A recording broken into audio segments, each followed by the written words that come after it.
ಎಲ್ಲ ಧ್ಯಾನ ಬಂಧುಗಳಿಗೆ, ಆತ್ಮ ಬಂಧುಗಳಿಗೆ ಅನಂತ ಕೋಟಿ ಕೋಟಿ ಪ್ರಣಾಮಗಳು. ಇಂದಿನ ಧ್ಯಾನ ಸ್ವಾಧ್ಯಾಯ ಸತ್ಸಂಗ ಕಾರ್ಯಕ್ರಮಕ್ಕೆ ತಮಗೆಲ್ಲರಿಗೂ ಸ್ವಾಗತ, ಸುಸ್ವಾಗತ.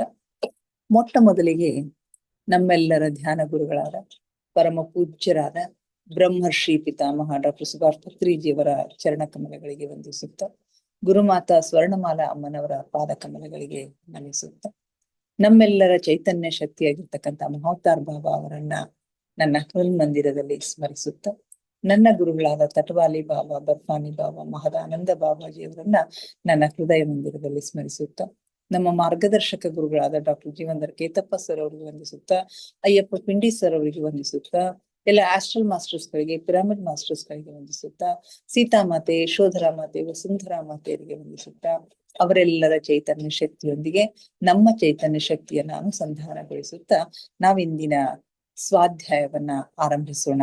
ಮಾಸ್ಟರ್ಸ್, ಈ ಆತ್ಮಾಯಣದ ಸ್ವಾಧ್ಯಾಯ ಪಯಣಕ್ಕೆ ತಮಗೆಲ್ಲರಿಗೂ ಮತ್ತೊಮ್ಮೆ ಸ್ವಾಗತವನ್ನ ಕೋರ್ತಾ ಇದ್ದೀನಿ.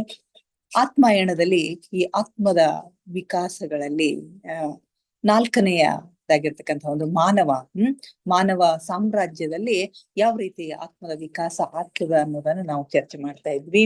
ನಿನ್ನೆ ಈ ಮನೋಮಯ ಕೋಶ, ಪ್ರಾಣಮಯ ಕೋಶ ಮತ್ತು ಅನ್ನಮಯ ಕೋಶಗಳ ಬಗ್ಗೆ ನಾವು ಚರ್ಚೆ ಮಾಡಿದ್ವಿ.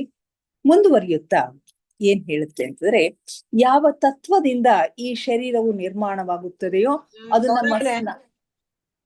ಅದು ನಾ ಅದ್ ಎಷ್ಟು ಸಲ ಕೇಳಿದೀನಿ, ನಂಗೆ ಬಹಳ ಕನ್ಫ್ಯೂಷನ್ ಆಗಿದ್ರಿ ಅದು. ಹೌದ್ರಿ ಮೇಡಮ್, ಇನ್ನೊಮ್ಮೆ ಹೇಳಂತೀರಿ? ಇನ್ನೊಂದ್ಸಲ ಹೇಳಿ. ಅವ್ 4 ಕೋಶಗಳು ಬಹಳ ಕನ್ಫ್ಯೂಷನ್ ಆಗ್ಯದ ನಂಗೆ. ಹೌದ್ ಹಂಗೆ ಆಗ್ತದ್ರಿ ಮೇಡಮ್, ಹಂಗೆ ಆಗ್ತದ್ರಿ. Sorry to disturb you. ಇರ್ಲಿಲ್ರಿ. ಅಂದ್ರೆ ಈಗ 3 ಸಲ ಕೇಳೇನ್ರಿ, 3 ಸಲ ಅರ್ಥ ಆಗಿಲ್ಲ ಅದು. ಇಲ್ಲ ಹಂಗೆ ಆಗ್ತದ್ರಿ, ಅದು ಸ್ವಲ್ಪ ಕನ್ಫ್ಯೂಷನ್ ಆಗ್ತದ್ರಿ. ಈಗ ಒಂದು ಮನುಷ್ಯ ಜಗತ್ತಿನಲ್ಲಿ ಎಲ್ಲ ರೀತಿಯ ಅವಶ್ಯಕ ಅನುಭವಗಳನ್ನ ಪಡೆದುಕೊಳ್ಳಿಕ್ಕೆ ಕೆಲವೊಂದು ಸಂಗತಿಗಳನ್ನ ನಾವು ಆಧಾರವಾಗಿ ಇಟ್ಕೋಬೇಕಾಗ್ತದ ಅಂತ ಹೇಳಿ ಅವರು ಹೇಳ್ತಾರೆ. ಅಂದ್ರೆ ಮನುಷ್ಯ ಒಂದು ಆತ್ಮ ಆಗಿದ್ದಾನೆ. ಅವಿಕಸಿತ ಮನುಷ್ಯನಿಂದ ಕಾಡು ಮನುಷ್ಯ ಹಾಗೂ ಪರಿಪೂರ್ಣ ಮನುಷ್ಯನಾಗುವ ವಿಕಾಸ ಕ್ರಮದಲ್ಲಿ ಅವನಿಗೆ ಚೇತನ ಅಥವಾ ಶರೀರಗಳ 3 ವಾಹನಗಳ ಉಪಯೋಗ ಮಾಡ್ಬೇಕಾಗ್ತದೆ. ಅವಿಕಸಿತವಾಗಿರ್ತಕ್ಕಂಥ ಮನುಷ್ಯನಿಂದ ವಿಕಸಿತ ಮನುಷ್ಯನಾಗಬೇಕಾಗಿರ್ತಕ್ಕಂಥ ಒಂದು ಸಂದರ್ಭದಲ್ಲಿ ಅವನಿಗೆ ಚೇತನದ 3 ವಾಹನಗಳು, ಚೇತನ ಅಥವಾ ಶರೀರದ 3 ವಾಹನಗಳು ಅಂತ ಹೇಳಿ ಹೇಳ್ತಾರೆ. ಇಲ್ಲಿ ಈ ಕೋಶಗಳು ಅಂತಂದ್ರೆ ಇದು ಒಂದ್ ರೀತಿ ಚೇತನ, ಅದು ಒಂದು ಶಕ್ತಿನೇ ಅಂತ ನಾವು ಹೇಳ್ಬೋದು. ಅವುಗಳಿಗೆ ಮನೋಮಯ ಕೋಶ, ಪ್ರಾಣಮಯ ಕೋಶ ಮತ್ತು ಅನ್ನಮಯ ಕೋಶ ಅಂತ ಹೇಳಿ ನಾವು ಕರಿತೀವಿ. ಈ ಕಣ್ಣಿಗೆ ಕಾಣ್ತಕ್ಕಂಥದ್ದು ಕೊನೆಯದು ಅನ್ನಮಯ ಕೋಶ ಅಥವಾ ಭೌತಿಕ ಶರೀರ. ಕಣ್ಣಿಗೆ ಕಾಣ್ತಕ್ಕಂಥದ್ದು ಅನ್ನಮಯ ಕೋಶ ಅಥವಾ ಭೌತಿಕ ಶರೀರ. ನಮಗೆಲ್ಲ ಎದುರೇನು ಕಾಣಿಸ್ತಾ ಇದಿಲ್ಲ ಭೌತಿಕ ರೂಪ, ಅದು ಈ ಭೌತಿಕ ಶರೀರ ಅಥವಾ ಅನ್ನಮಯ ಕೋಶ ಅಂತ ಹೇಳಿ ಕರಿತೀವಿ. ಭೌತಿಕ, ಮನೋಮಯ ಹಾಗೂ ಸೂಕ್ಷ್ಮ ಜಗತ್ತುಗಳೊಂದಿಗೆ ನಾವು ಚೇತನದ ವಿಭಿನ್ನ ಸ್ತರಗಳಿಗೆ ಸ್ಪಂದಿಸುತ್ತಾ ಈ 3 ಶರೀರಗಳನ್ನು ಉಪಯೋಗಿಸ್ತೀವಿ ಅಂತ. ಈ 3 ಶರೀರಗಳನ್ನು ನಾವು ಉಪಯೋಗ ಮಾಡ್ತೀವಿ. ಯಾವಾಗ್ಲೂ ಸಾಮಾನ್ಯವಾಗಿ ಮಾನವ ಜನ್ಮ ತೆಗೆದುಕೊಳ್ಬೇಕಾಗಿರ್ತಕ್ಕಂತಹ ಸಂದರ್ಭದಲ್ಲಿ ಅವನು ಮೊದಲು ನಿರ್ವಸ್ತ್ರನಾಗಿರ್ತಾನಂತೆ. ವಸ್ತ್ರ ಏನೂ ಇರೋದಿಲ್ಲ. ಅವನು ಈ ಭೂಮಿಯ ಮೇಲೆ ಬರ್ಲಿಕ್ಕೆ ಸಿದ್ಧನಾದಾಗ, ಭೂಮಿಯ ಮೇಲಿಕ್ಕೆ ನಾನೀಗ ಹೋಗ್ತೀನಿ ಅಂತ ಹೇಳಿ ಸಿದ್ಧನಾದಾಗ ಅವನ ಎಲ್ಲ ಆಕಾಶಿಕ ರೆಕಾರ್ಡ್ಸ್ ಗಳನ್ನ ಅವನಿಗೆ ತೋರಿಸ್ತಾರಂತ. ಆಕಾಶಿಕ ರೆಕಾರ್ಡ್ಸ್ ಗಳನ್ನ ತೋರಿಸಿ, ನೀನು ಯಾವ್ಯಾವ ಜನ್ಮದಲ್ಲಿ ಏನ್ ಮಾಡಿದ್ದೀಯಾ, ಈಗ ಏನ್ ಮಾಡ್ಬೇಕಂತ ಇದ್ದೀಯಾ ಅನ್ನೋದನ್ನ ತಿಳ್ಕೊ ಅಂತ ಹೇಳಿ ತೋರಿಸಾದ್ಮೇಲೆ ಈಗ ಹೋಗಿ ಏನ್ ಮಾಡ್ಬೇಕಂತಿದಿ ಅಂತಂದಾಗ ಅವ್ರು ಹೇಳ್ತಾರಂತ. ಎಲ್ಲ ಸೆಲೆಕ್ಷನ್ ಅವರೇ ಮಾಡ್ಕೊಂಡ್ ಬರ್ತಾರಂತ.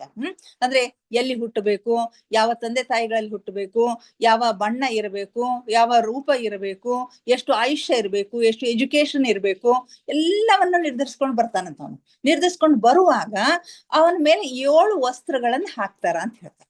ಈ 7 ವಸ್ತ್ರಗಳೇ ಈ ಶರೀರಗಳು ಅಂತ ಹೇಳಿ ಹೇಳ್ತಾರೆ.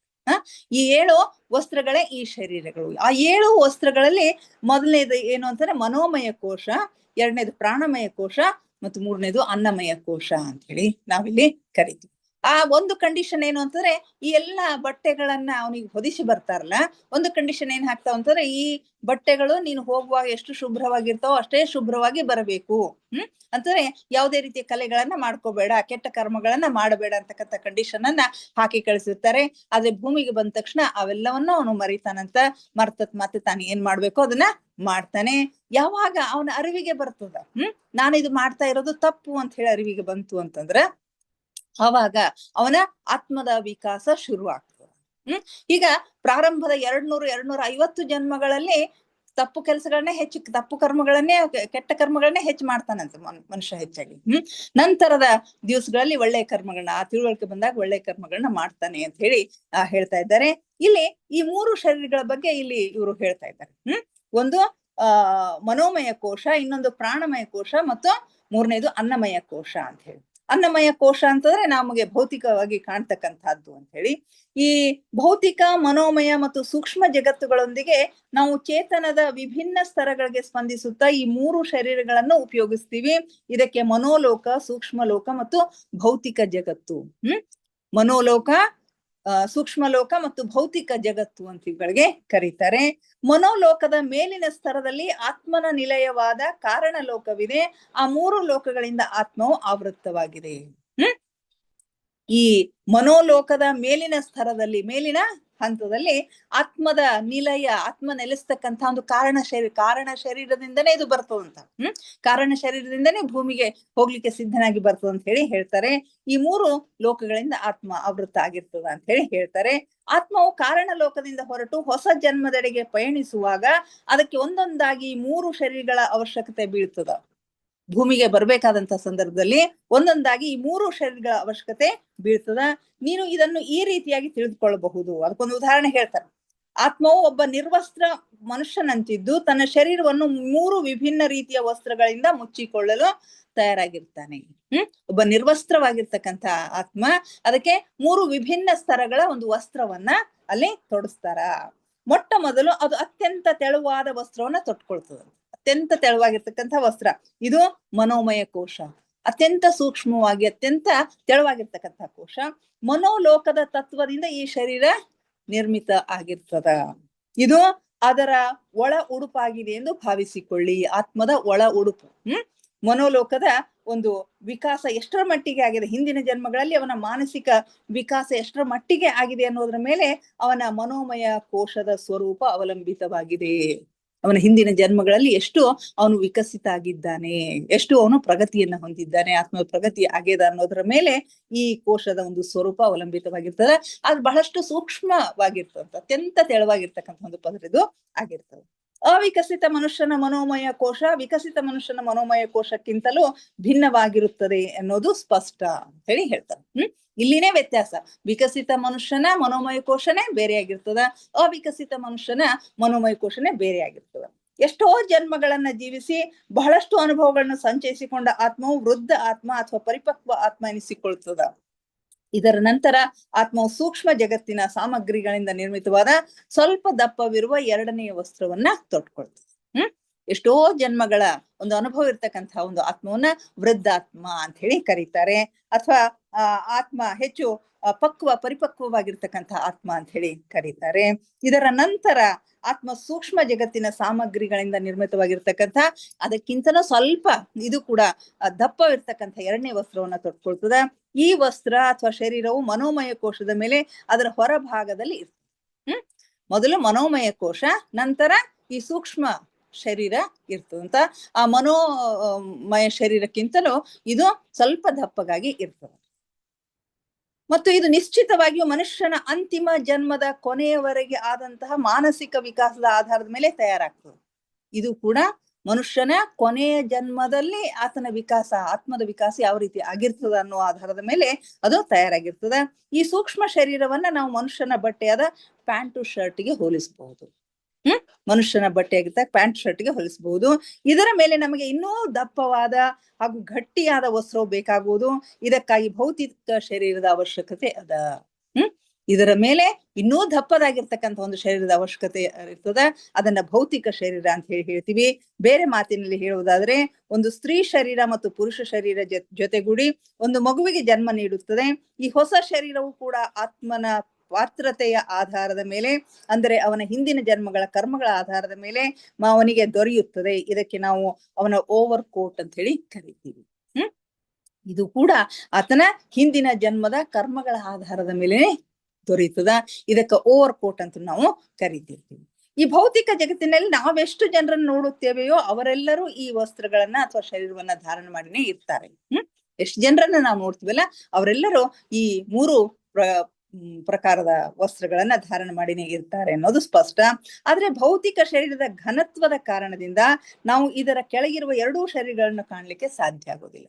ಭೌತಿಕ ಶರೀರ ಬಹಳಷ್ಟು ಘನವಾಗಿರೋದ್ರಿಂದ, ದಪ್ಪವಾಗಿರೋದ್ರಿಂದ ಒಳಗಿನ ಶರೀರಗಳು, ಸೂಕ್ಷ್ಮ ಶರೀರ ಮತ್ತು ಮನೋಮಯ ಶರೀರಗಳು ನಮ್ಗೆ ಕಾಣಿಸೋದಿಲ್ಲ. ವ್ಯಕ್ತಿಯು ಮೃತ್ಯುವಾದಾಗ ವ್ಯಕ್ತಿಯು ಕೇವಲ ತನ್ನ ಭೌತಿಕ ಶರೀರ ಅಥವಾ ಓವರ್ ಕೋಟ್ ಅನ್ನ ಮಾತ್ರ ತ್ಯಜಿಸ್ತಾನೆ. ವ್ಯಕ್ತಿ ಮೃತ್ಯು ಹೊಂದಿದಾಗ ತನ್ನ ಭೌತಿಕ ಶರೀರವನ್ನ ಮಾತ್ರ ತ್ಯಜಿಸ್ತಾನೆ, ಅಂದ್ರೆ ಓವರ್ ಕೋಟ್ ಅನ್ನ ಮಾತ್ರ ತ್ಯಜಿಸ್ತಾನೆ. ಅವನು ಇನ್ನೂ ಸ್ವಯಂ ತನ್ನ ಮೊದಲನೆಯ ಮನೋಮಯ ಕೋಶ ಹಾಗೂ ಪ್ರಾಣಮಯ ಕೋಶಗಳಲ್ಲಿ ಇರುವಂತವನೇ ಆಗಿರ್ತಾನೆ. ಮನೋಮಯ ಕೋಶ ಮತ್ತು ಪ್ರಾಣಮಯ ಕೋಶ ಎರಡೂ ಅವನಲ್ಲಿನೇ ಇರ್ತಾವು. ಎರಡರಲ್ಲಿಯೂ ಸೂಕ್ಷ್ಮ ಶರೀರ ಸ್ವಲ್ಪ ದಪ್ಪ ಇರ್ತದ. ಮನೋಮಯ ಕೋಶಕ್ಕಿಂತಲೂ ಸೂಕ್ಷ್ಮ ಶರೀರ ಸ್ವಲ್ಪ ದಪ್ಪ ಇರ್ತದೆ. ಅದರಿಂದ ಅದು ಹೊರಭಾಗದಲ್ಲಿದೆ. ಮನೋಮಯ ಕೋಶವು ಅದರ ಕೆಳಗೆ ಇರುತ್ತದೆ. ಮೃತ್ಯುವಿನ ನಂತರ ಏನು ಜರುಗುತ್ತದೆ ಎಂದು ಹೇಳುವ ಮೊದಲು ಈ ಶರೀರಗಳ ಕುರಿತಾಗಿ ಇನ್ನಿಷ್ಟು ಹೇಳ್ತೀನಿ ಅಂತ ಹೇಳಿ ಹೇಳ್ತಾರೆ. ಮೃತ್ಯುವಿನ ನಂತರ ಏನ ನಡೀತದ ಅನ್ನೋದನ್ನ ತಿಳ್ಕೊಳ್ಳೋಕ್ಕಿಂತ ಮುಂಚೆ ಈ ಶರೀರಗಳನ್ನ ಕುರಿತು ಇನ್ನಷ್ಟು ಮಾಹಿತಿಯನ್ನ ಕೊಡ್ತೀನಿ ಅಂತ ಹೇಳಿ ಹೇಳ್ತಾರೆ. ನಾವು ಈಗ ಕಣ್ಣಿನಿಂದ ನೋಡುತ್ತಿರುವ ಭೌತಿಕ ಶರೀರವು ಘನ ಭೌತಿಕ ತತ್ವಗಳಿಂದ ಆಗಿದೆ. ಭೌತಿಕ ಶರೀರಗಳು ಘನ ಭೌತಿಕ ತತ್ವಗಳು, ಪಂಚತತ್ವಗಳಿಂದ ಆಗಿದೆ ಅಂತ ಹೇಳಿ ಹೇಳ್ತೀವಿ. ಭೂಮಿ, ಆಕಾಶ, ಅಗ್ನಿ, ವಾಯು, ಜಲ, ಈ 5 ತತ್ವಗಳಿಂದ ಆಗಿದೆ. ನಮ್ಮ ದೇಹದಲ್ಲಿ ಒಂದೊಂದು ಚಕ್ರಗಳು ಒಂದೊಂದು ತತ್ವವನ್ನ ಪ್ರತಿನಿಧಿಸುವುದನ್ನ ನಾವು ಕಾಣ್ತಾ ಇದ್ವಿ. ಹೀಗಾಗಿ ಈ 5 ನಮ್ಮ ಒಳಗಡೆ, ಹೊರಗಡೆ ಏನು 5 ಪಂಚತತ್ವಗಳವಲ್ಲ ಅವೆಲ್ಲವೂ ನಮ್ಮ ಒಳಗಡೆ ಇವೆ ಅನ್ನೋದು ನಮ್ಗೆಲ್ಲರಿಗೂ ಗೊತ್ತು. ಯಾಕಂದ್ರೆ ಮೂಲಾಧಾರ ಚಕ್ರ ಭೂತತ್ವವನ್ನ ಪ್ರತಿನಿಧಿಸ್ತದ. ಅದರ ನೆಕ್ಸ್ಟ್ ಬರ್ತಕ್ಕಂಥದ್ದು ಜಲತತ್ವ. ನೆಕ್ಸ್ಟ್ ಬರ್ತಕ್ಕಂಥದ್ದು ಏನೇನು ಬರ್ತಾವಲ್ರಿ ಅವು, ಮೂಲಾಧಾರ ಚಕ್ರ, ಸ್ವಾಧಿಷ್ಠಾನ ಚಕ್ರ, ಮಣಿಪೂರಕ ಚಕ್ರ. ಮಣಿಪೂರಕ ಚಕ್ರ ಅಗ್ನಿ ತತ್ವ, ಸ್ವಾಧಿಷ್ಠಾನ ಚಕ್ರ ಜಲತತ್ವ ಬರ್ತದ. ಆಮೇಲೆ ಹೃದಯ ಚಕ್ರ ಇದು ವಾಯು ಇದಕ್ ಬರ್ತದ. ಆಮೇಲೆ ನಮ್ಮ ಆಜ್ಞಾ ಚಕ್ರ ಆಕಾಶ ತತ್ವವನ್ನ ಒಳಗೊಂಡಿರ್ತಕ್ಕಂಥದ್ದು ಅಂತ ಹೇಳಿ ನಾವು ಹೇಳ್ತೀವಿ. ಹೀಗ ಈ ಭೌತಿಕ ಶರೀರವು ಘನ ಭೌತಿಕ ತತ್ವಗಳಿಂದ ಆಗಿರ್ತದ. ಆದ್ರೆ ಈ ಶರೀರದ ಒಂದು ಅತ್ಯಲ್ಪ ಘನ ಭಾಗ ತತ್ವವೂ ಇದೆ. ಈ ಶರೀರದ ಇನ್ನೊಂದು ಅತ್ಯಂತ ಅಲ್ಪವಾಗಿರ್ತಕ್ಕಂಥ ಘನ ಭಾಗ ತತ್ವನು ಅದ ಅಂತ ಹೇಳ್ತಾರೆ. ಇದು ನಮ್ಮ ಜೀವಿತ ಸಮಯದಲ್ಲಿ ಹಾಗೂ ಮೃತ್ಯುವಿನ ವೇಳೆಯಲ್ಲಿ ಬಹಳ ಮಹತ್ವಪೂರ್ಣ ಪಾತ್ರವನ್ನ ನಿರ್ವಹಿಸ್ತದ ಅಂತ ಹೇಳಿ ಹೇಳ್ತಾರೆ. ಇದು ಆತ್ಮನ ನಿವಾಸ ಸ್ಥಾನವಾಗಿರುವ ಭೌತಿಕ ಶರೀರದಂತಹ ಸಾಮಾನ್ಯ ಶರೀರವಲ್ಲ. ನಾವು ದಿವ್ಯ ದೃಷ್ಟಿ ಎಂದು ಕರೆಯುವ ಅಲೌಕಿಕ ಅಥವಾ ಅತೀಂದ್ರಿಯ ದೃಷ್ಟಿಯು ನಿನ್ನಲ್ಲಿ ವಿಕಸಿತವಾಗುವವರೆಗೆ ನೀನು ಇದನ್ನು ನೋಡಲಾರೆ. ಅದು ಸಾಮಾನ್ಯವಾಗಿ ನಮ್ಗೆ ಯಾರಿಗೂ ಕಾಣಿಸೋದಿಲ್ಲ. ಆ ದಿವ್ಯ ದೃಷ್ಟಿ ನಮಗೆ ಬಂತು, ಆ ಥರ್ಡ್ ಐ ಬಂತು ಅಂತಂದ್ರೆ, ಆ ಅಲೌಕಿಕ ಅತೀಂದ್ರಿಯ ದೃಷ್ಟಿ ನಮಗೆ ಬಂತು ಅಂದ್ರೆ ಮಾತ್ರ ಆ ಇನ್ನೊಂದು ಸೂಕ್ಷ್ಮ ರೂಪದಲ್ಲಿ, ಇನ್ನೊಂದು ಘನ ರೂಪದಲ್ಲಿ ಇರ್ತಕ್ಕಂಥ ಇನ್ನೊಂದು ಸಣ್ಣ ಅಲ್ಪ ಘನ ಭಾಗ, ಅತ್ಯಲ್ಪ ಘನ ಭಾಗ ತತ್ವ ನಮ್ಗೆ ಅರ್ಥ ಆಗ್ತದ ಅಂತ ಹೇಳಿ ಹೇಳ್ತಾರೆ. ಇನ್ನು ಯಾವ ತತ್ವದಿಂದ ಈ ಶರೀರವು ನಿರ್ಮಾಣವಾಗುತ್ತದೆಯೋ ಅದು ನಮ್ಮ ಸ್ನಾಯುಗಳನ್ನು ಆವೃತಗೊಂಡಿರುತ್ತದೆ. ಪಂಚತತ್ವಗಳಿಂದ ಇದು ಆವೃತವಾಗಿರೋದ್ರಿಂದ ನಮ್ಮ ಶರೀರವು, ನಮ್ಮ ಸ್ನಾಯುಗಳೆಲ್ಲ ಅದರಿಂದನೇ ಆವೃತವಾಗಿರ್ತಾವು. ಇದು ವಿದ್ಯುತ್ ಪ್ರವಾಹದ ಒಂದು ನಿಯಮವಾಗಿದೆ. ಆದರೆ ಇದು ತಂತಿಗಳ ಮೂಲಕ ಹರಿಯದೆ ಎಲ್ಲೆಡೆ ಸುತ್ತುವರೆದಿರುವ ತನ್ನ ವಾಯು ತತ್ವದ ಆವರಣದೊಂದಿಗೆ ಪ್ರವಹಿಸುತ್ತದೆ. ವಿದ್ಯುತ್ ಶಕ್ತಿ, ವಿದ್ಯುತ್ ಪ್ರವಾಹ ಯಾವ ರೀತಿ ತಂತಿಯಲ್ಲಿ ಹೋಗ್ತದಲ್ಲ, ಅದೇ ರೀತಿ ನಮ್ಮ ದೇಹದ ಎಲ್ಲ ಭಾಗಗಳಲ್ಲಿ, ಎಲ್ಲ ನರನಾಡಿಗಳಲ್ಲಿ ಈ ವಾಯು ತತ್ವದ ಮುಖಾಂತರ ಇದು ಚಲಿಸ್ತಾ ಇರ್ತದ. ಈ ವಾಯು ತತ್ವದ ಆವರಣದ ಜೊತೆಗೆ ಅದು ಪ್ರವಹಿಸ್ತಾ ಇರ್ತದ. ಈ ಆವರಣವನ್ನು ತೆಗೆದರೆ ನಮಗೆ ಯಾವುದೇ ರೀತಿಯ ಸುವೇಗ ಅಥವಾ ಅನುಭೂತಿ ಉಂಟಾಗುವುದಿಲ್ಲ. ಆ ಒಂದು ಗಾಳಿ ತತ್ವವನ್ನ, ಆ ಒಂದು ವಾಯು ತತ್ವವನ್ನ ತೆಗೆದು ಬಿಟ್ವಿ ಅಂತಂದ್ರೆ ನಮ್ಗೆ ಯಾವುದೇ ರೀತಿಯ ಅನುಭೂತಿ ಅಥವಾ ಸಂವೇದನೆ ಆಗುವುದಿಲ್ಲ ಅಂತ ಹೇಳಿ ಹೇಳ್ತಾರೆ. ನಮ್ಮ ಶಾರೀರಿಕ ಸ್ನಾಯು ವ್ಯವಸ್ಥೆಯಲ್ಲಿ ಕೂಡ ಹಾಗೆ ಆಗ್ತದ. ತರಂಗಗಳು ಶಾರೀರಿಕ ಸ್ನಾಯುಗಳ ಶ್ವೇತ ರೇಷೆಗಳಲ್ಲಿ ಪ್ರವಹಿಸದೆ ಅದರ ಸುತ್ತಲೂ ಸುತ್ತುವರೆದ ವಾಯು ತತ್ವದೊಂದಿಗೆ ಪ್ರವಹಿಸುತ್ತವೆ.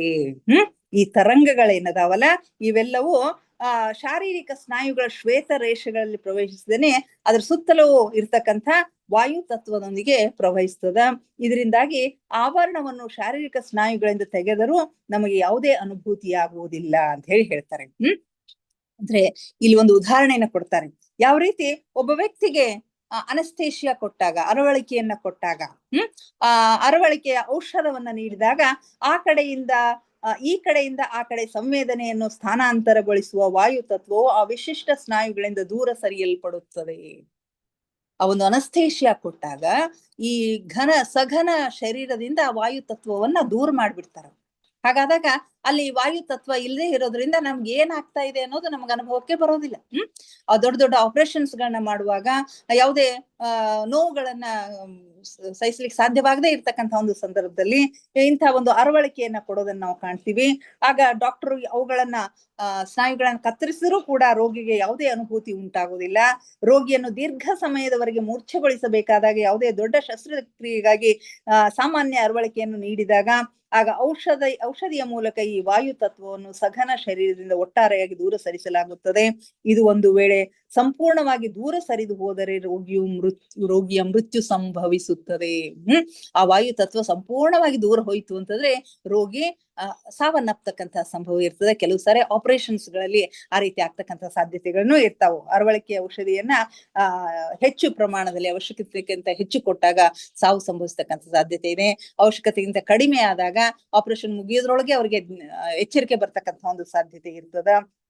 ಹೀಗೆ ಈ ಒಂದು ವಾಯು ತತ್ವ ನಮ್ಮಲ್ಲಿ ಹೆಂಗ ಕೆಲಸ ಮಾಡ್ತದ ಅಂತಂದ್ರೆ ಅರವಳಿಕೆಯ ರೀತಿಯಲ್ಲಿ ಕೆಲಸ ಮಾಡ್ತದೆ. ನಮ್ಮಲ್ಲಿರ್ತಕ್ಕಂಥ ಎಲ್ಲ ನರನಾಡಿಗಳಲ್ಲಿ ಎಲ್ಲ ಒಂದು ಶರೀರದ ಒಳಗಡೆ ಎಲ್ಲ ತಂತಿಯ ರೂಪದಲ್ಲಿ ಒಂದು ಪ್ರಾಣ ಶಕ್ತಿಯನ್ನ ಹರಿತದಲ್ಲ, ಅದು ವಾಯು ತತ್ವದ ಮುಖಾಂತರ ಹರಿತದ. ಅದರಿಂದ ಅದು ಬಹಳಷ್ಟು ಮುಖ್ಯವಾಗಿರ್ತಕ್ಕಂಥದ್ದು. ಆ ವಾಯು ತತ್ವವೇ ನಾವು ಉಸಿರಾಡ್ತಕ್ಕಂಥ ಉಸಿರು. ಆದ್ದರಿಂದಲೇ ಈಗ ನಾವೇನು ಆನಾಪಾನಸತಿ ಧ್ಯಾನ ಅಂತೀವಲ್ಲ, ಆ ಧ್ಯಾನದಿಂದ ಎಲ್ಲ ಕಡೆಗೂ ಎಲ್ಲಿ ಬ್ಲಾಕ್ಸ್ ಅದಾವೋ, ಎಲ್ಲಿ ಏನದಾವೋ ಅವೆಲ್ಲವುಗಳು ಕ್ಲಿಯರ್ ಆಗ್ತಾವು. ಎಲ್ಲ ರೀತಿಯ ರೋಗಗಳಿಂದ ಮುಕ್ತನಾಗ್ಲಿಕ್ಕೆ ಸಾಧ್ಯ ಆಗ್ತದೆ ಅಂತಕ್ಕಂಥ ಮಾತನ್ನ ನಾವಿಲ್ಲಿ ನೆನಪಿಸ್ಕೊಳ್ಬಹುದು. ಈ ವಾಯು ತತ್ವವು ಬಹಳ ಸೂಕ್ಷ್ಮ ಮತ್ತು ಬಳಕುವಂತಹದಾಗಿದೆ. ವಾಯು ತತ್ವ ಏನದ ಬಹಳಷ್ಟು ಸೂಕ್ಷ್ಮ ಆಗ್ಯದ, ಬಹಳಷ್ಟು ನಾಜೂಕಾಗ್ಯದ ಅಂತ ಹೇಳ್ತಾರೆ. ನಿದ್ರೆಯ ಅವಧಿಯಲ್ಲಿ ಭೌತಿಕ ಶರೀರ ಮತ್ತು ಸೂಕ್ಷ್ಮ ಶರೀರದ ನಡುವೆ ಸಂಬಂಧ ಜೋಡಿಸುವುದು ಇದರ ಇನ್ನೊಂದು ಪ್ರಮುಖ ಕಾರ್ಯವಾಗಿದೆ. ನಾವು ನಿದ್ರೆ ಮಾಡ್ತಕ್ಕಂಥ ಒಂದು ಸಂದರ್ಭದಲ್ಲಿ ನಮ್ಮ ಭೌತಿಕ ಶರೀರಕ್ಕೂ ಮತ್ತು ಸೂಕ್ಷ್ಮ ಶರೀರಕ್ಕೂ ಒಂದು ಸಂಬಂಧವನ್ನ ಕಲ್ಪಿಸ್ತಕ್ಕಂಥ ಒಂದು ಬಹುದೊಡ್ಡ ಕೆಲಸವನ್ನ ಏನ್ ಮಾಡ್ತದೆ ಇಲ್ಲಿ ವಾಯು ತತ್ವ ಮಾಡ್ತಾ ಇರ್ತದೆ. ಅದರಿಂದ ಗಾಢವಾದ ನಿದ್ರೆಯಲ್ಲಿದ್ದಾಗ ಮನುಷ್ಯನಿಗೆ ಏನೂ ಗೊತ್ತಾಗೋದಿಲ್ಲ. ಗಾಢವಾದ ನಿದ್ರೆಯಲ್ಲಿದ್ದಾಗ ಏನೂ ಗೊತ್ತಾಗೋದಿಲ್ಲ. ಒಂದರ್ಥದಲ್ಲಿ ಅನೇಕ ಬಾರಿ ನಮ್ಮ ಸೂಕ್ಷ್ಮ ಶರೀರ ಹೊರಗ್ ಬಂದಿರ್ತದ, ಗಾಢ ನಿದ್ರೆಯಲ್ಲಿ ಹೊರಗ್ ಬಂದಿರ್ತದ ಅಂತ ಹೇಳ್ತಾರ. ನಮಗೂ ಕೂಡ ಕೆಲವೊಂದ್ಸಾರಿ ಅನ್ಸುತ್ತೆ ಏನೋ ಎಲ್ಲೋ ಹೋದಾಗ ಹೋಗಿ ದಪ್ಪನೆ ಬಿದ್ದಂಗ ಅನುಭವ ಆಗ್ತಕ್ಕಂಥ ಸಾಧ್ಯತೆ ಅದ ಅಂತ. ಈಗ ಈ ಸೂಕ್ಷ್ಮ ಶರೀರ ಮತ್ತು ಭೌತಿಕ ಶರೀರದ ನಡುವೆ ಒಂದು ಸಂಬಂಧವನ್ನ ಕಲ್ಪಿಸ್ತಕ್ಕಂಥ ಕೆಲಸವನ್ನ ಇದು ಮಾಡ್ತದ. ನೀನು ಅಂದರೆ ಒಂದು ಆತ್ಮವು ಭೌತಿಕ ಶರೀರದಿಂದ ಹೊರ ಹೋದಾಗ ಶರೀರವು ಹಾಗೆಯೇ ಹಾಸಿಗೆ ಮೇಲೆ ಬಿದ್ದುಕೊಂಡಿರುತ್ತದೆ. ಶರೀರವು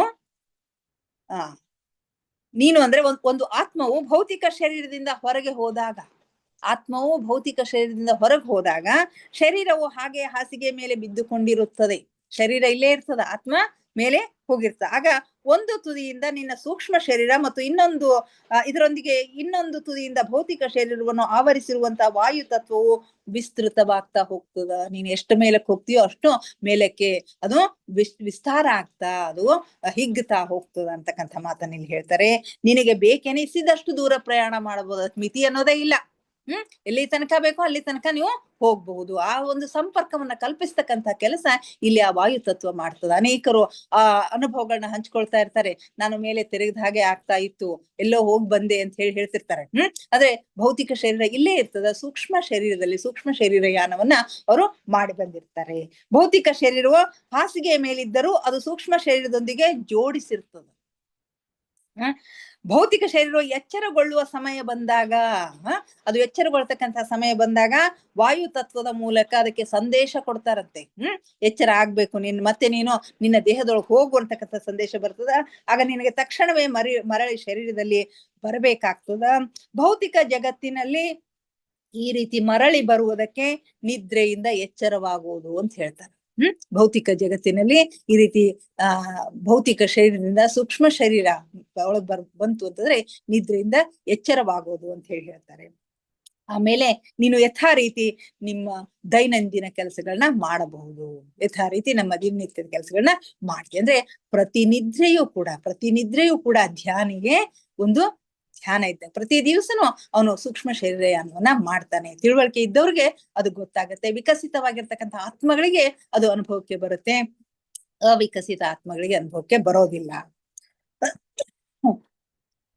ನೀನು ಮಲಗಿರುವಾಗ ಆತ್ಮವು ಶರೀರದಿಂದ ಹೊರಗೆ ಹೊರಟು ಹೋಗಿರುತ್ತದೆ. ನೀನು ಮಲಗಿರುವಾಗ ಆತ್ಮವು ಶರೀರದಿಂದ ಹೊರಗೆ ಹೊರಟು ಹೋಗಿರುತ್ತದೆ. ಹಾಗೆ ಶರೀರವು ಚೇತನ ಶೂನ್ಯವಾಗಿರುತ್ತದೆ. ಆತ್ಮನೇ ಇಲ್ಲ ಅಂದ್ರೆ ಅಲ್ಲಿ ಚೇತನ ಇರೋದೇ ಇಲ್ಲ, ಚೇತನ ಶೂನ್ಯವಾಗಿರುತ್ತದೆ. ಆಗ ನೀನು ಸೂಕ್ಷ್ಮ ಶರೀರದ ಮೂಲಕ ಸೂಕ್ಷ್ಮ ಲೋಕದಲ್ಲಿ ಪ್ರಯಾಣ ಮಾಡುವುದು ಜರುಗುತ್ತದೆ. ಸೂಕ್ಷ್ಮ ಲೋಕದಲ್ಲಿ ಸೂಕ್ಷ್ಮ ಶರೀರಯಾನವನ್ನ ಮಾಡ್ತಕ್ಕಂಥದ್ದು ನಡೀತಿರ್ತದ. ನೀನು ಎಲ್ಲಿ ಬೇಕೆಂದರಲ್ಲಿ ಹೋಗಬಹುದು.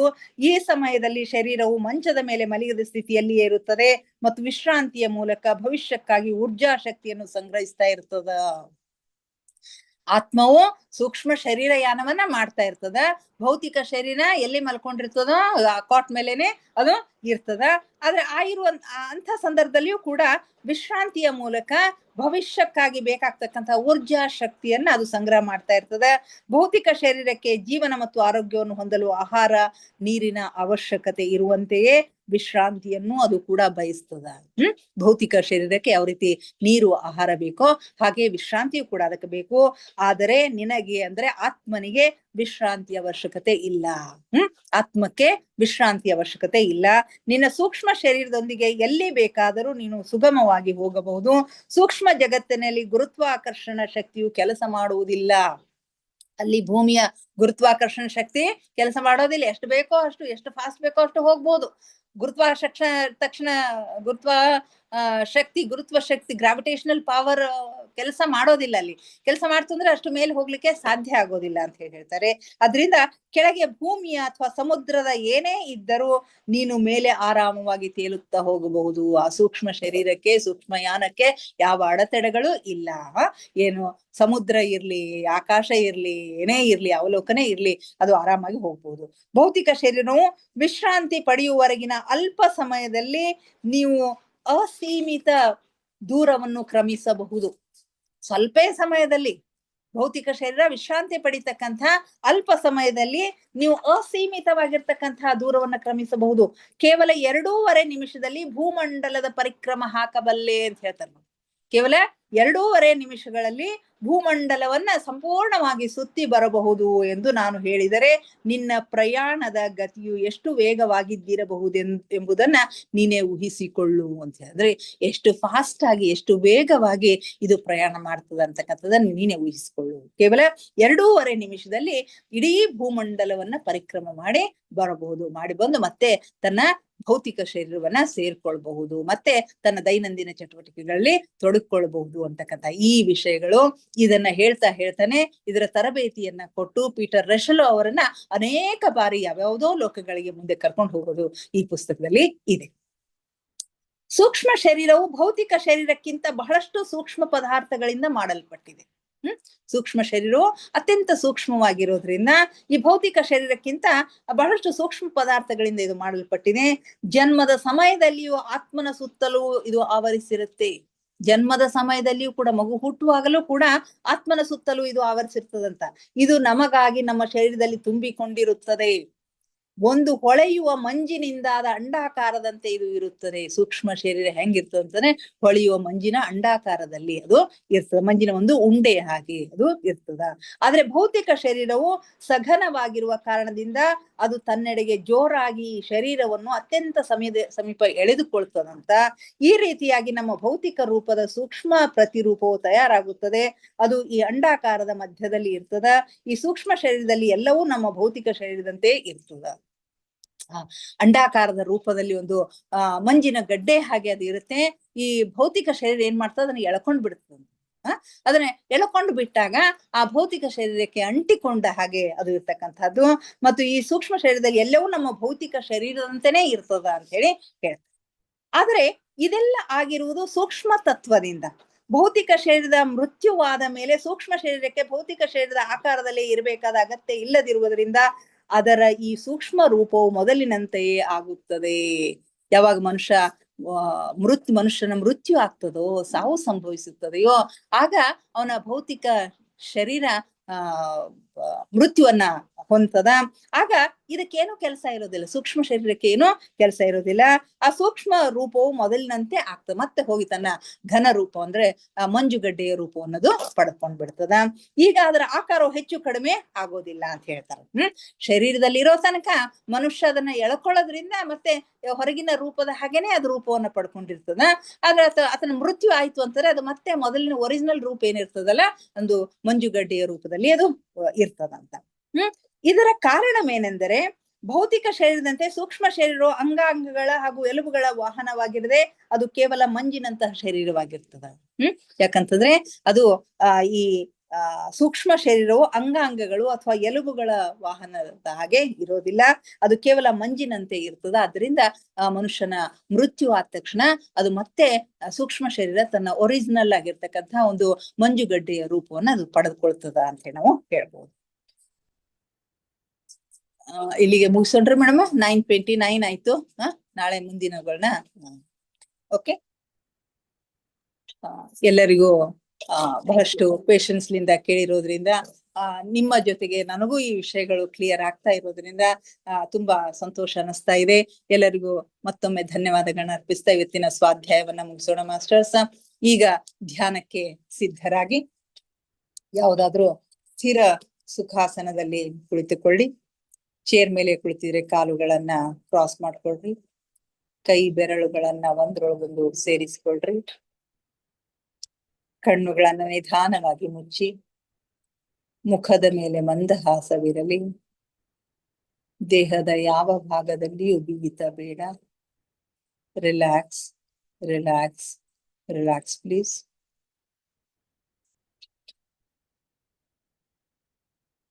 ಮೊಟ್ಟ ಮೊದಲಿಗೆ ನಮ್ಮೆಲ್ಲರ ಧ್ಯಾನ ಗುರುಗಳಾದ ಪರಮ ಪೂಜ್ಯರಾದ ಬ್ರಹ್ಮರ್ಷಿ ಪಿತಾಮಹ ಡಾಕ್ಟರ್ ಸುಭಾಷ್ ಪತ್ರಿಜಿಯವರ ಚರಣ ಕಮಲಗಳಿಗೆ ವಂದಿಸುತ್ತ, ಗುರುಮಾತಾ ಸ್ವರ್ಣಮಾಲಾ ಅಮ್ಮನವರ ಪಾದ ಕಮಲಗಳಿಗೆ ನಮಿಸುತ್ತ, ನಮ್ಮೆಲ್ಲರ ಚೈತನ್ಯ ಶಕ್ತಿಯಾಗಿರ್ತಕ್ಕಂಥ ಮಹಾವತಾರ್ ಬಾಬಾ ಅವರನ್ನ ನನ್ನ ಹೃನ್ ಮಂದಿರದಲ್ಲಿ ಸ್ಮರಿಸುತ್ತ, ನನ್ನ ಗುರುಗಳಾದ ತಟವಾಲಿ ಬಾಬಾ, ಬರ್ಫಾನಿ ಬಾಬಾ, ಮಹದಾನಂದ ಬಾಬಾಜಿಯವರನ್ನ ನನ್ನ ಹೃದಯ ಮಂದಿರದಲ್ಲಿ ಸ್ಮರಿಸುತ್ತ, ನಮ್ಮ ಮಾರ್ಗದರ್ಶಕ ಗುರುಗಳಾದ ಡಾಕ್ಟರ್ ಜೀವಂದರ ಕೇತಪ್ಪ ಸರ್ ಅವರಿಗೆ ವಂದಿಸುತ್ತ, ಅಯ್ಯಪ್ಪ ಪಿಂಡಿ ಸರ್ ಅವರಿಗೆ ವಂದಿಸುತ್ತ, ಎಲ್ಲ ಆಸ್ಟ್ರಲ್ ಮಾಸ್ಟರ್ಸ್ಗಳಿಗೆ, ಪಿರಾಮಿಡ್ ಮಾಸ್ಟರ್ಸ್ಗಳಿಗೆ ವಂದಿಸುತ್ತ, ಸೀತಾ ಮಾತೆ, ಯಶೋಧರಾ ಮಾತೆ, ವಸುಂಧರಾ ಮಾತೆಯರಿಗೆ ವಂದಿಸುತ್ತ, ಅವರೆಲ್ಲರ ಚೈತನ್ಯ ಶಕ್ತಿಯೊಂದಿಗೆ ನಮ್ಮ ಚೈತನ್ಯ ಶಕ್ತಿಯನ್ನು ಅನುಸಂಧಾನಗೊಳಿಸುತ್ತ ನಾವಿಂದಿನ ಧ್ಯಾನವನ್ನ ಆರಂಭಿಸೋಣ ಮಾಸ್ಟರ್ಸ್.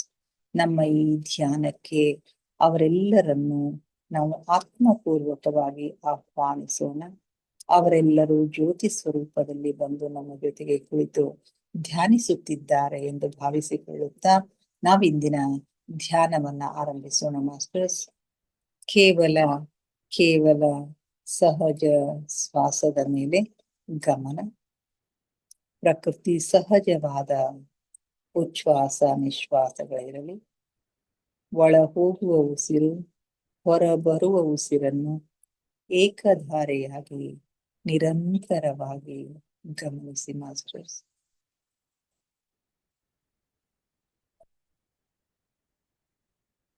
ನಾವು ಉಸಿರನ್ನು ಒಳಗೆ ತೆಗೆದುಕೊಂಡಾಗ ತಂಪು ಅನುಭವ, ಹೊರಗೆ ಬಿಟ್ಟಾಗ ಬಿಸಿ ಅನುಭವ ಆಗುತ್ತೆ. ಆ ತಂಪು ಬಿಸಿಗಳನ್ನ ಅನುಭವಿಸಿ ಮಾಸ್ಟರ್ಸ್. ಯಾವ ಆಲೋಚನೆಗಳು ಬೇಡ. ಆಲೋಚನೆಗಳು ಬಂದರೆ ಅವುಗಳನ್ನ ಬದಿಗೆ ಸರಿಸಿ ಮತ್ತೆ ಉಸಿರಿನ ಮೇಲೆ ಗಮನ ಹರಿಸಿ ಮಾಸ್ಟರ್ಸ್. ಯಾವಾಗ ನಮ್ಮ ಗಮನ ಸಂಪೂರ್ಣವಾಗಿ ಉಸಿರಿನ ಮೇಲೆ ಇರುತ್ತದೆಯೋ ಆಗ ನಮ್ಮ ಆಲೋಚನೆಗಳು ಶೂನ್ಯವಾಗುತ್ತವೆ, ಮನಸ್ಸು ಶಾಂತವಾಗುತ್ತದೆ, ಧ್ಯಾನ ಸಿದ್ಧಿಸುತ್ತದೆ.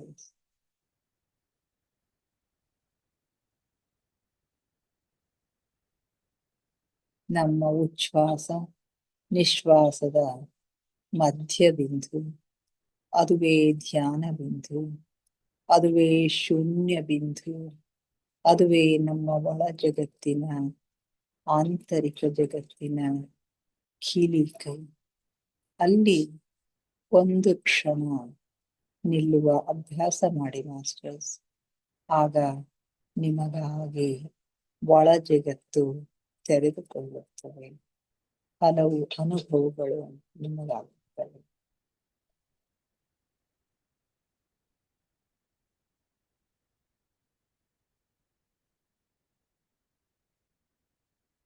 ಆಲಿಸಿ ಆಲಿಸಿ ಸೂಕ್ಷ್ಮ ನಾದಗಳನ್ನ, ಸೂಕ್ಷ್ಮ ಸ್ವರಗಳನ್ನ ಆಲಿಸಿ.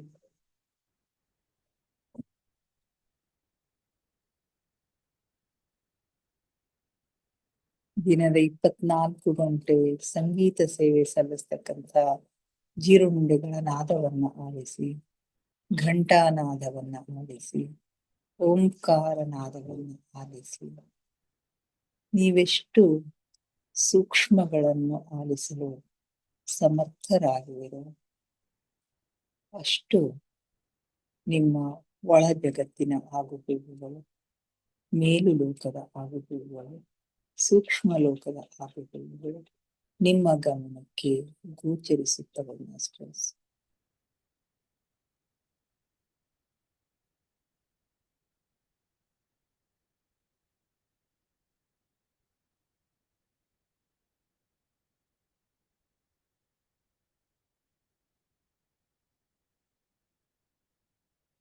ನಾನು ದೇಹವಲ್ಲ, ನಾನು ಆತ್ಮಸ್ವರೂಪಿ. ನನ್ನ ಉಸಿರೇ ನನ್ನ ಗುರು. ಉಸಿರೆಂಬ ಗುರುವಿನ ಸಹಾಯದಿಂದ ನನ್ನ ಅಂತಿಮ ಗಮ್ಯದೆಡೆಗೆ ಪಯಣ ನಿರಂತರವಾಗಿ ಸಾಗುತ್ತಲಿದೆ.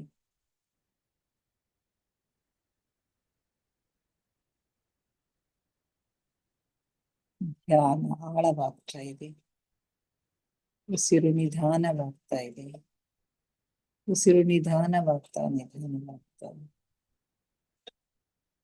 ಚಿಕ್ಕದಾಗ್ತಾ ಚಿಕ್ಕದಾಗ್ತಾ ಭೂ ಮಧ್ಯದಲ್ಲಿ ಸ್ಥಿರಗೊಳ್ತಾ ಇದೆ. ಆಗ ನಮ್ಮ ಆಜ್ಞಾಚಕ್ರ ಜಾಗೃತವಾಗುತ್ತೆ. ಹಲವು ಬಣ್ಣಗಳು, ಹಲವು ದೃಶ್ಯಗಳು ನಮಗೆ ಕಾಣಿಸುತ್ತವೆ. ಅವುಗಳನ್ನು ಅನುಭವಿಸಿ.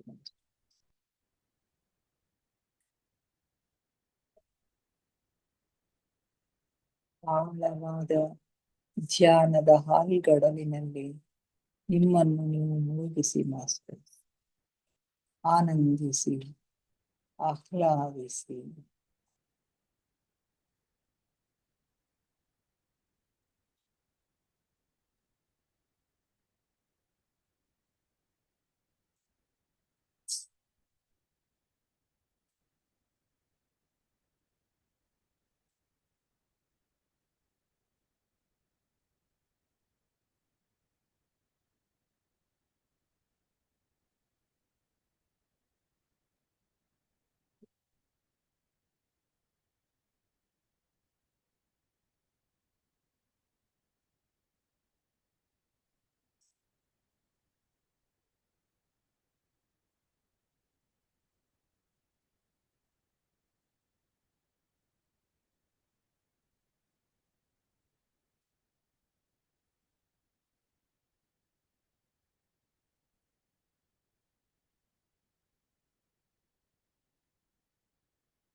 ಹ್ಮ್.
ಹ್ಮ್.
ಕೊನೆಯ 5 ನಿಮಿಷಗಳು ಮಾಸ್ಟರ್ಸ್.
ಕೊನೆಯ 2 ನಿಮಿಷಗಳು ಮಾಸ್ಟರ್ಸ್.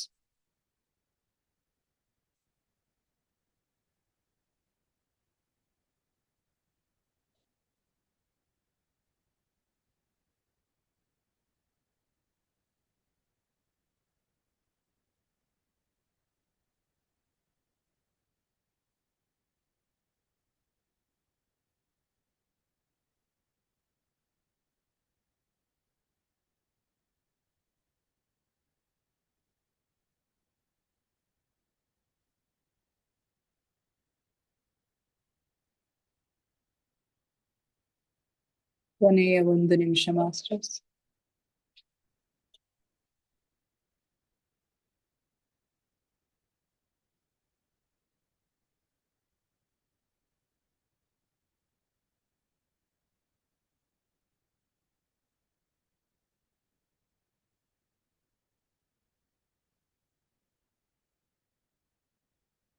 Thirty seconds.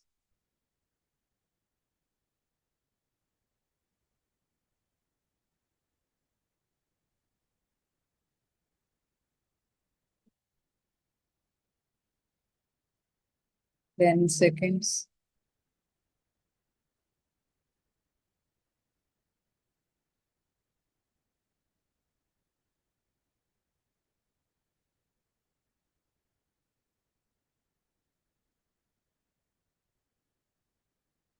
Five, 4, 3, 2, 1, 0. ನಿಧಾನವಾಗಿ ನಿಮ್ಮ ಕೈ ಬೆರಳುಗಳನ್ನ ಬಿಡಿಸ್ಕೊಂಡು ಕಣ್ಣಿನ ಮೇಲೆ ಇಟ್ಕೊಳ್ಳಿ ಮಾಸ್ಟರ್ಸ್. 5 seconds. 5, 4, 3, 2, 1, 0.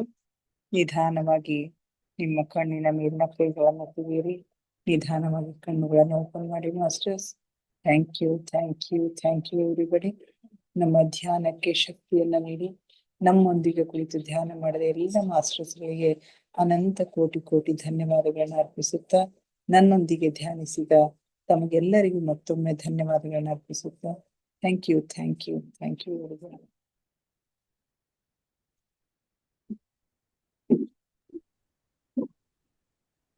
ತುಂಬಾ ಎನರ್ಜಿ ಇತ್ತು ಮೇಡಮ್ ಧ್ಯಾನ. ಎನರ್ಜಿ ಇತ್ರಿ ಮೇಡಮ್? ಓಕೆ. ಸ್ವಾಧ್ಯಾಯ ಬಹಳ ಚೆನ್ನಾಗಾಯ್ತು. ಸ್ವಾಧ್ಯಾಯನು ಚೆನ್ನಾಗೈತಾ? ಕ್ಲಿಯರ್ ಆಯ್ತ್ರಿ? ಕಾನ್ಸೆಪ್ಟ್ ಕ್ಲಿಯರ್ ಆಗ್ಲಿ? ಕ್ಲಿಯರ್ ಆಗ್ತಾ ಇದೆ. ಓಕೆ, ಕ್ಲಿಯರ್ ಆಗ್ತಾ ಇದೆ, ಚೆನ್ನಾಗಾಯ್ತು. ಹ್ಮ್. ಅದು ಆತ್ಮನ ಪಯಣ ಅದು ಹೇಳಿದ್ರಲ್ಲ ನೀವು, ದೇಹ ಎಲ್ಲೂ ಚಲಿಸ್ಬರ್ತದ, ಸೂಕ್ಷ್ಮ ಶರೀರ, ಆ ರೀತಿ ಅನುಭವ ನಂಗೆ ಬಾಲ್ಯದಿಂದಲೂ ಆಗ್ತಿತ್ತು ನೋಡಿ ಮ್ಯಾಮ್. ಹೌದಲ್ರಿ? ಓಹೋ, ಈಗೇನ್ ಆಗ್ತದ ಅಂತ ನನ್ಗೆ ಗೊತ್ತು. ಧ್ಯಾನಕ್ಕೆ ಬಂದ್ಮೇಲೆ ಅದ್ರ ಅರ್ಥ ಆಗ್ಯದ ನನಗೆ. ಅರ್ಥ ಆಗೈತಲ್ರಿ? ಹಾ ಹಾ ಹಾ ಹಾ. ಎಲ್ಲೋ ಚಲಿಸೋದು, ಎಲ್ಲೋ ಹೋಗೋದು, ಹಾರ್ತಾ ಹಾರ್ತಾ ಹೋಗೋದು, ಓಹೋ ಹೋ ಹೋ. ಇದೊಂದು ಅನುಭವ ನನಗೆ ಬಾಲ್ಯದಿಂದಲೂ ಇದ್ದಂತ ಅನುಭವ. ಆತ್ಮದ ಪ್ರಗತಿಯ ಆಧಾರದ ಮೇಲೆ ಅವೆಲ್ಲ ಅನುಭವ ಅಂತ ನೋಡ್ರಿ ಎಲ್ಲರಿಗೂ. ಅವ್ರಿಗೆ ಆಗ್ತಿತ್ತಂತ ಧ್ಯಾನದಲ್ಲಿ ಈಗಿನೂ ನಾನು ಬಹಳ ಕಡೆ ಬಾಡಿ ಬಿಟ್ಟು ಹೋಗಿರ್ತೀರಿ. ಅದ್ಭುತ ಮೇಡಮ್, ಅದ್ಭುತ.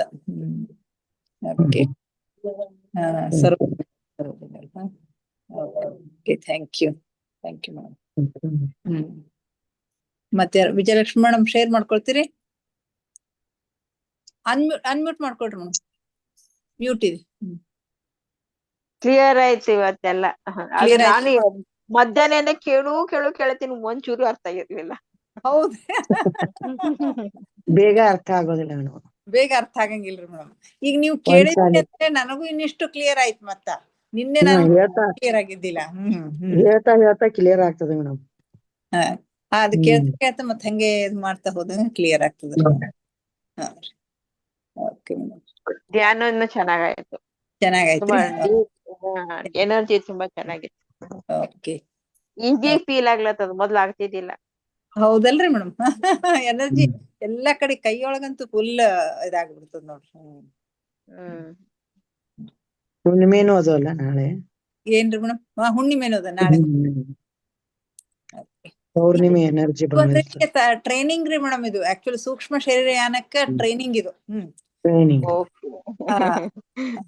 ಅದೇ ನಾ ಯಾವಾಗ್ಲೂ ಅಲ್ಲಿ ಓದ್ತಿದ್ದೆ, ಕಾರಣ ಶರೀರ ಏನೇನೋ ಅಂತಿದ್ರಲ್ಲ, ಅಂದ್ರೆ ಏನು ಏನು ಅಂತ ಅನ್ಕೊಂತ ಇದ್ದೆ. ಭಗವದ್ಗೀತೆ ನನ್ ಬಹಳ ಬರುತ್ತೆ, ಕಾರಣ ಶರೀರ, ಸೂಕ್ಷ್ಮ ಶರೀರ ಅಂತ. ಹೌದು. ವಿಜಯಲಕ್ಷ್ಮಿ ಅವ್ರು ಕೆಳಗ್ ಕೂತಾರಲ್ಲ ಚಕ್ಕಳ ಮುಕ್ಕಳ ಹಾಕೊಂಡು? ಹೌದು, ಯಾವಾಗ್ಲೂ ಕೆಳಗೆ ಕೂಡ್ತೇನ್ ವಿಜು? ಹೌದು, ಕೆಳಗೆ ಕೂಡ್ತೀನಿ. ಎಷ್ಟು ಚಲೋ ಅಂದ್ರೆ ಮೊದಲಿಂದ ಪ್ರಾಕ್ಟೀಸ್ ಹಂಗೆ ಇಟ್ಟಾರಲ್ರಿ ಮೇಡಮ್. ಅದು ಫ್ಲೆಕ್ಸಿಬಲ್ ಇರ್ತಾವ ಬೋನ್ಸ್. ಬಾಳ ಚಲೋ, ಅವ್ರು ಬಾಳ ಮೊದ್ಲಿಂದ ಮಾಡ್ತಾರ್ರಿ ಮೇಡಮ್ ಇವೆಲ್ಲ ಧ್ಯಾನಗಳು. ಅದೆಷ್ಟು ಚಲೋ ಅನಸ್ತಾವ. ನಾನು ನೀವು ಸೇರಿ ಹೋಗಿದ್ವಲ್ಲ ಹೌದು, ಮೆಡಿಟೇಷನ್, ಅವಾಗಿಂದ ಮಾಡ್ತೀನಿ. ಅದೇ ಬಿಟ್ಟಿಲ್ಲ, ತಪ್ಸಿಲ್ಲ ಅವರು. ಮಧ್ಯಾಹ್ನ ಬಿಟ್ಟಿದ್ದೆ. ಅಲ್ಲ ಹಂಗ ಒಂದೊಂದ್ಸಲ ಅಷ್ಟ ಆಗ್ತದ್ ಬಿಡು. ಬಹಳ ಸಂತೋಷ ಆಯ್ತು ವಿಜಯಲಕ್ಷ್ಮಿ. ನೀವು ಆನ್ ಮಾಡ್ಕೋರಿ, ನಾವು ಎಲ್ಲಾರು ನೋಡ್ದಂಗ ವಿಡಿಯೋ ಆನ್ ಮಾಡ್ಕೊಡ್ರಿ. ಹೌದು. ಆಮೇಲ್ರಿ ಮೇಡಮ್ ನಾವು ಹೌದು ಅಲ್ಲ, ಆಮೇಲೆ ನಾವು ಇದು ರೀ ಒಂದೊಂದ್ಸಲ ಏನಾಗ್ತದ, ನಿದ್ದಿಗಣ್ಣಾಗ ನಾವ್ ದಪ್ಪ ಅಂತ ಬಿದ್ದಂಗ ಆಗ್ತದ್ರಿ ಮೇಡಮ್. ಅದ್ ಇದ್ರದ್ದೇ ಏನೋ ಇರ್ಬಹುದು. ಒಮ್ಮೆ ಎತ್ತರ ಆಗ್ತದ್ರಿ, ಚಲೋ ಅನುಭವ. ಅದ್ ಎಂಟರ್ ಆಗ ಮುಂದ ಹಂಗ ಆಗ್ತದೇನೋ ಸ್ವಲ್ಪ. ಅದ್ ಎಂಟರ್ ಆಗಷ್ಟಕ್ಕೆ ನಮ್ಗೆ ಎಚ್ಚರಾಗಿರ್ತದೇನೋ, ಹಂಗ ಆಗ್ತದ ಅನ್ನಿಸ್ತದ. ಎಲ್ಲೋ ಹೋದಂಗ ಆಗ್ತದೆ, ಎಲ್ಲಿಂದ ಬಿದ್ದಂಗ ಆಗ್ತದ. ಹೌದು ಹೌದು ಹೌದು. ಇವತ್ ಬಾಳ ಚಲೋ ಆಯ್ತ್ರಿ ಮೇಡಮ್. ವಿಜಯಲಕ್ಷ್ಮಿ ಅವ್ರು ಕೇಳಿದ್ಕು ಇನ್ನೊಮ್ಮೆ ಎಕ್ಸ್ಪ್ಲೇನ್ ಮಾಡಿದ್ರಲ್ಲ, ಇವತ್ತಿನ ಬಾಳ ಚಂದ ಇತ್ರಿ, ಅಂಡರ್ಸ್ಟ್ಯಾಂಡ್ ಆಗಂಗಿತ್ತು. ಓಕೆ, ಮತ್ತೆ ಯಾರು ಶೇರ್ ಮಾಡ್ಕೋರಿ? ಮತ್ತೆ ಯಾರು ಶೇರ್ ಮಾಡ್ಕೋತೀರಿ? ಗಂಗಾ? ಹಲೋ. ಇದು ಅದೇ ಇದು ಹೇಳ್ದಂಗ ಪೂರಾ ಕಾನ್ಸೆಪ್ಟ್ ಕ್ಲಿಯರ್ ಆಯ್ತು. ಆತ್ಮ ಇದ್ರದ್ದು ಪ್ರಾಣಮಯ, ಮನೋಮಯ ಮತ್ತು ಇದ್ರದ್ದು ಇದ್ರ ಬಗ್ಗೆ ಹೇಳಿದ್ರಲ್ಲ, ಶರೀರಗಳ ಬಗ್ಗೆ ಹೇಳಿದ್ರಲ್ಲ, ಸೂಕ್ಷ್ಮ ಶರೀರ ಬಗ್ಗೆ. ಅದು ಕನ್ಫ್ಯೂಷನ್ ಇತ್ತು, ಖರೆ ಅದು ಒಳಗಿರತ್ತೋ ಹೊರಗಿರ್ತಾವೋ ಇದಾಗಿತ್ತು ನನಗ್ನು. ಇನ್ನು ಕ್ಲಿಯರ್ ಆಯ್ತು ಇವತ್ತು. ಕಾಣ್ಸಂಗಿಲ್ಲ, ಒಳಗ ಇರ್ತಾವು ಅದ್ರ ಕಾಣ್ಸಂಗಿಲ್ಲ, ಭೌತಿಕ ಕಾಣ್ಸಂಗಿಲ್ಲ. ಅಲ್ಲ ಅಂದ್ರೆ ಕ್ಲಿಯರ್ ಆಗಿದ್ದು ಇವತ್ತು ಪೂರಾ, ನಿನ್ನೆ ಅಷ್ಟ ಆಗಿರ್ಲಿಲ್ಲ ನನಗುನು. ಇವತ್ತು ಕ್ಲಿಯರ್ ಆಯ್ತು ಅದು ಪೂರ್ತಿ. ಚಂದ ಅನಸ್ತು. ಧ್ಯಾನನು ತುಂಬಾ ಚೆನ್ನಾಗ್ ಅನಸ್ತ್ರಿ. ಈಗ ನಾನ್ ಇವ್ರೆಲ್ಲಾ ಹೇಳಿದ್ ನೆನಪಾಗ್ತಾ ಇದೆ. ನಾನ್ ಹೆಂಗ ಇಲ್ಲಿಂದ ಪೂರಾ ಎಷ್ಟೋ ದೂರ ತನ ಹಾರ್ಕೊತ ಹೋಗ್ಬಿಟ್ಟಿರ್ತೀನ್ರಿ ಅಕ್ಕ. ಹೌದಾ? ಕನಸ್ನಲ್ಲಿ, ಇಲ್ಲೆಲ್ಲ ಕನಸಿನಲ್ಲಿ. ಅದೇ ಕನಸ್ನಲ್ಲಿ ಸುಮ್ ಹಾರ್ಕೊತ ಹೋಗ್ಬಿಡೋದು ದೂರ. ನಾನೇ ಇರ್ತೀನಿ ಬಟ್ ಹಕ್ಕಿ ಹಾರ್ದಂಗ ಹಾರ್ತಾ ಹೋಗ್ಬಿಟ್ಟಿರ್ತೀನಿ ಪೂರಾ. ಎಲ್ಲಿ ತನ ಹೋಗಿ ಬಂದಿರ್ತೀನಿ. ಬಟ್ ಇದು ಕನಸ್ನಾಗ ಅದೇ ಹಿಂಗ್ಯಾಕಾಯ್ತು ಅನ್ಸಿರ್ತದ. ಬಟ್ ಇವಾಗ ನೀವ್ ಹೇಳಕತ್ತದ ನೆನಪಾಲತ್ತದ ನನಗೆ. ಸೂಕ್ಷ್ಮ ಗಾಢ ನಿದ್ರೆಯೊಳಗ್ ಹೋಗ್ಬಿಟ್ಟಿರ್ತದ ಅದು. ಹೋಗಿ ಇದಾಗ್ಬಿಟ್ಟಿರ್ತದ. ನಿಶ್ಚಲ ಇರ್ತದ ನೋಡ್ರಿ ಮನುಷ್ಯ, ಪೂರಾ ಗಾಢ ನಿದ್ರೆ ಹೋಗಿದ್ದ. ಕೆಲವು ಸರಿ ಏನು ಹೊರಗಿಂದ ಏನು ಗೊತ್ತಾಗಂಗಿಲ್ಲ. ಈಗ ಹೆಂಗ ಅನಸ್ತೇಶಿಯಾ ಕೊಟ್ಟಾಗ ಹೆಂಗಾಗಿರ್ತದಲ್ಲ ಹಂಗಾಗಿರ್ತದ. ಹೌದೌದು, ಹಂಗ ಭಾಸಲ್ ಆಗ್ತದ್ರಿ ಅಕ್ಕ ನನಗ. ಸುಮ್ಮನೆ ಬಸ್ಸಿನ್ಕಿಂತ ಫಾಸ್ಟ್ ಹೋಗಿರ್ತೀನಿ. ಕಾಂಪಿಟೇಷನ್ ಮಾಡಿ ಹೋದಂಗ ಹೋಗಿರ್ತೀನಿ, ಹಂಗ ಅನ್ಸ್ತಿರ್ತದ. ಎಷ್ಟು ಫಾಸ್ಟ್ ಹೋಗ್ತದ, ಅದಕ್ಕೆ ಯಾವ ಅಡೆತಡೆಗಳನ್ನೂ ಇರಂಗಿಲ್ಲ ಅಂತದಿ. ಎಲ್ಲೂ ಅಡೆತಡೆ ಇರಂಗಿಲ್ಲ, ಏನಿಲ್ಲ, ಫಾಸ್ಟ್ ಆಗಿ ಹೋಗಿರ್ತೀನಿ. ಅದು ಏನೋ ಕನಸು ಹಿಂಗ್ಯಾಕ್ ಬಿತ್ತ ಅನ್ಸಿರ್ತದ. ಬಟ್ ಇವಾಗ ನಿಮ್ ಇದು ಕೇಳೋದ್ ಗೊತ್ತಾಯ್ತದೆ. ಇದು ನಮ್ ಫಿಸಿಕ್ಸ್ ನಾಗ ಇರ್ತದಲ್ರಿ, ಸ್ಪೀಡ್ ಆಫ್ ಲೈಟ್ ಅಂತ. Travels with the speed of light ಅನ್ನಂಗ ಅದ. ಹೌದೌದು, 1 ಸೆಕೆಂಡಿಗೆ ಅಷ್ಟ್ ಹೋಗ್ತದಂದ್ರ ಲೈಟ್ ಕಿಂತ ಫಾಸ್ಟ್ ಅಂತಾರ ಅವ್ರು. ನಿದ್ದಿಗಣ್ಣಾಗ ಒಂದ್ ಕ್ಷಣ, ಒಂದ್ ನಿಮಿಷ, 10 ನಿಮಿಷ ಏನೋ ಆಗಿರ್ತ, ಅಷ್ಟ್ರೊಳಗೆ ಅಷ್ಟೆಲ್ಲ ಹೋಗಿ ಬರ್ಬೇಕಲ್ಲ. ಹೌದು ಅಷ್ಟ್ರ ಬಾಳ ಫಾಸ್ಟ್ ಆಗಿರ್ತಂತ. Okay madam, thank you. Okay Rekha, thank you. Madam ಅದು ಇದು ಕಳಿಸ್ರಿ, ಚಿತ್ರ, ಫಿಗರ್, ಫೋಟೋ. ಸರೋಜಾ ಮೇಡಮ್ ಅದು ಕಳಿಸ್ತೀನಿ. ಈಗ ಹಾಕಿ ಬಿಡ್ರಿ. ಗ್ರೂಪಲ್ಲಿ ಹಾಕ್ಬಿಡಿ. ಹಾಕ್ತೀನಿ ಮೇಡಮ್. ಏನು ಮೆಡಿಟೇಷನ್ ಅನ್ನ ಎಲ್ಲರೂ ವಿಡಿಯೋ ಆನ್ ಮಾಡ್ಕೊಂಡ್ರೆ ಚೆನ್ನಾಗಿರುತ್ತೆ. ಚೆನ್ನಾಗಿರುತ್ತೆ. ಏನ್ ಭಾಳ ಏನಂತ ಇದಾಗಂಗಿಲ್ಲ. ಇದನ್ನು ಚಲೋನೇ ಅದ. ಪ್ರಾಬ್ಲಮ್ ಆಗಂಗಿಲ್ಲ, ಸ್ಪೀಡ್ ಅದಂತೂ ಹಂಗೂ ಆಗ್ಲಿಕ್ಕಿಲ್ಲ ಮೋಸ್ಟ್ಲಿ. ಇಲ್ಲ ಕರೆಕ್ಟ್ ಆಗಿದೆ ರೀ, ಬಹಳ ಕರೆಕ್ಟ್ ಅನಿಸ್ತಾ ಇದೆ ಇವಾಗ. Okay, thank you. ಮತ್ತೆ ನಾಳೆ ಭೇಟಿ. ಒಂದ್ ಸೆಕೆಂಡ್ ರೀ. ಇವತ್ ಮಾದೇವಿ ಮುಂಜಾನೆ ದೇವ್ರ ಮನ್ಯಾಗ ಸುಮ್ನೆ ಕೂತ್, ನಾ ಏನಂದಿದ್ದೆ, ಡೇದೊಳಗ ನಿಂಗ್ ಟೈಮ್ ಸಿಗ್ತಲ್ಲ ಮಾಡೊಂದಿದ್, ದೇವ್ರ ಮನ್ಯಾಗ ಕೂತು ಧ್ಯಾನಕ್ ಕೂತಾಳಂತ್ರಿ. ಕೂತಾಳಂತ ಫುಲ್ ಡೀಪ್ ಹೋಗ್ಯಾಳ. ಕಣ್ ಒಟ್ಟ ತೆಗಿಲಕ್ ಬರ್ಲಾಗ್ಯಾವಂತ. ಹೇಳ್ಬೇಕು ಕಣ್ ತೆಗಿ, ಒಟ್ಟ ಕಣ್ ತೆರಲಾಗ್ಯಾವಂತ್ರಿ. ಆಮೇಲೆ ಕಣ್ಣ ನೀರ್ ಹೋಗ್ಯಾವ, ಕಣ್ಣ ನೀರ್ ಹೋಗ್ಲಿಕತ್ತಾವಂತ. ಅದ್ ಯಾಕ್ ಹಂಗಾಯ್ತಕ್ಕ ಅಂತ ಕೇಳಿದ್ರು. ನನಗೂ ಗೊತ್ತಿಲ್ಲ ಅಕ್ಕ, ಕೇಳ್ತೀನಿ ಒಂದೇಕಿಗೆ. ಆಮೇಲೆ ಶಿವಪಾರ್ವತಿ ದರ್ಶನ ಆಗ್ಯದಂತ. ಅಲ್ಲೇ ಮನ್ಯಾಗ ಫೋಟೋನು ಅದಲ್ಲ, ಪೂರಾ ಶಿವಪಾರ್ವತಿ ದರ್ಶನ ಆಗ್ಯದ. ಕಣ್ಣು ತೆಗಿತಾ ಇಲ್ಲ, ಕಣ್ಣ ನೀರ್ ಹೋಗ್ಲಕತ್ತಾವ. ಖುಷಿ ಆಗ್ಯದ. ಅದೇ ಖುಷಿ ಆಗ್ಯದ. ದೀಪ ಧ್ಯಾನದಾಗೆ ಕಣ್ ತೆಗಿಯೋದಿಲ್ಲ. ಹೌದಲ್ರಿ? ತೆರಂಗಿಲ್ಲ, ಕಣ್ಣು ತೆಗಿಂಗಿಲ್ಲ, ಕೈ ಲಾಕ್ ಆಗ್ಬಿಡ್ತಾವ ಫುಲ್. ಕೈ ಲಾಕ್ ಆಗ ನಮ್ಗ ಕಣ್ಣು ತೆಗಿಲಕ್ ಕಷ್ಟ ಒಂದೊಂದ್ಸಲ. ನಿಜ, ಡೀಪ್ ಇದ್ರೊಳಗ ಹೋದಾಗ ಜಲ್ದಿ ಕಣ್ ತೆಗಿಲಕ್ ಆಗಲ್ಲ ಬಿಡ್ರಿ. ಈಕಿ ಎಚ್ಚರ ಇದರಿಂದ ಎಚ್ಚರ ಆಗ್ಯಾಳ, ಕಣ್ಣು ತೆಗಿಬೇಕಂತಾಳ. ಬಟ್ ಕಣ್ ಓಪನ್ ಆಗ್ತಿಲ್ಲ.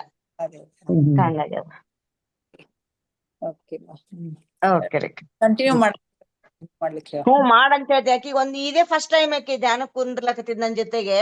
ಅದ್ರ ಒಳ್ಳೆ ಎಕ್ಸ್ಪೀರಿಯನ್ಸ್ ಇದಾಗ್ತಾ ಇದಾವ ಆಕಿ.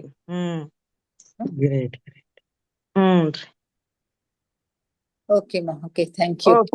Okay. Thank you. Good night. Good night to all. Good night.